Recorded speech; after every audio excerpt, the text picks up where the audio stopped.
गोजोन फुंबिलिनि बयखौबो बर' निउसनि गोदान खौराङाव बरायबाय। आसा खालामो नोंथांमोना खौरांखौ नायना मोजां मोनगोन आरो लाइक कमेन्ट साबस्क्राइब बानायगोन। दिनैनि गोदान खौरांफोरावनो दङ थारैनो मोनसे साननो गोनां बाथ्रा जायखौ जों गासै बर' हारियानो हारिनि बिफा होनना फुजियो आरो बिथांखौ गासै आसामावनो 30 मार्च खालि छात्र दिबस हिसाबै फालिनाय जायो, जायखौ जों बर'नि बिफा उपेन्द्रनाथ होनना मिथिनाय जायो।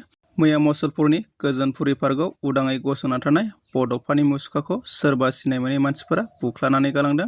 थारैनो बेखौ मिथिनाय जायाखैदि बे गाज्रि हाबाया राजखान्थिनि आखाइ दंना गैया, नाथाय बे गाज्रि हाबाया बिसायख'थि जोबनाय लोगो लोगो जानायलाय बे हाबायाव बिपिएफ नङाब्ला इउपिपिएल राजखान्थि दोलोनि आखाइ थानांगौ होनना रायजो राजाफोरा सन्देह खालामदों, जायखौ हारिनि बिफा होननानै मिथिनाय आरो गनायनाय जायो।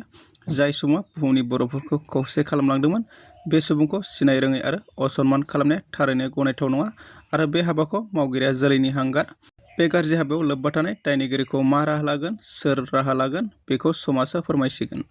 बाथि बिटिसि बिसायख'थियाव बिपिएफ दोलोआ 28टा समस्तियाव देरहासार जानानै 5 अक्ट'बराव सरकार दानायनि समायखिरा लागोन।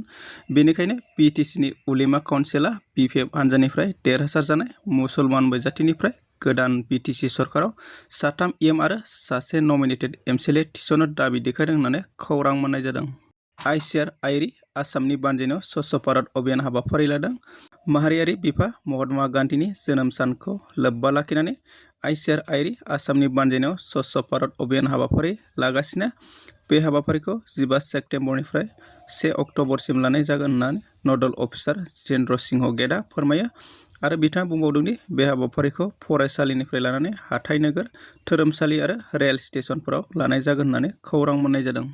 हाग्रामा महिलारिया 28टा समस्तियाव देरहासार जानानै सरकार दानायखौ डक्टर सांग्रां ब्रह्म बिथाङा बरायदों आरो हाग्रामा महिलारिनि सायाव रायजो राजाफोरा फोथायनायखौ दिन्थिदों होननानैबो बुङो बिथाङा। 5 बोसोर हाग्रामा महिलारिनि सरकार सालायनायाव बिथांखौ मदद होनो थाखाय रायजो राजाखौ खावलायदों बिथाङा मोनसे दुर्गा फुजायाव बाहागो लानानै।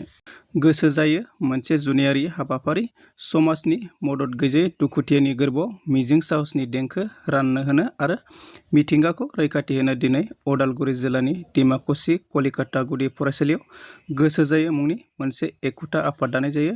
आनवारा बेगमनि आफाद सामलायनायनि सिगां रुंसारि जुबिन गार्गनि जिउमानि गोजोननि थाखाय 1 मिनिट निजोम आरज गाबनाय जायो। आफादनि थांखि बेखेवना अरब बर'आ बुङोदि गिनो रोङै समानै सैथो लामायाव गसंथिना अननाय खौसेथिनि दौलेंजों मदद गैजायै दुखुथियाखौ मददनि थाखाय फोलावनो सतबांसा लाना आरो आसामनि जिउनि रोजाबगिरि जुबिन गार्गनि गोसोखांथिखौ अरायथा खालामनो आरो मावबिबानखौ फोथांना लाखिनो थाखायनो जोनोम जादों होनना फोरमायो।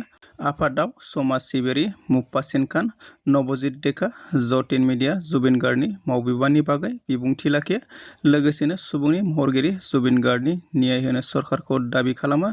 दिनैनि आफादावनो अरब बर'खौ आफादगिरि, मामनि बेगमखौ नेहाथारि, भबेन सरगयारिखौ रांगिरि, अनसुला मसारि, मुकिबुल खान, पश्चिमी सरकारखौ सोद्रोमा आरो आनवारा बेगम फटिक नन्दनखौ बोसोनगिरि महरै सायख'ना गोसो जायो आफादनि गोदान कमिटिखौ दाफुंनाय जायो होननानै खौरां मोन्नाय जादों। अल बिटिआर बांगालि लाइमोन छात्र फेडारेशननि बिजिनि रिजिनेल कमिटिनि खौरांगिरि मेल। बिजुनि दुर्गा फुजा कमिटिया हारिमुआरि मोनाबिलिनि हाबाफारिखौ बन्द खालामनो खावलायदों।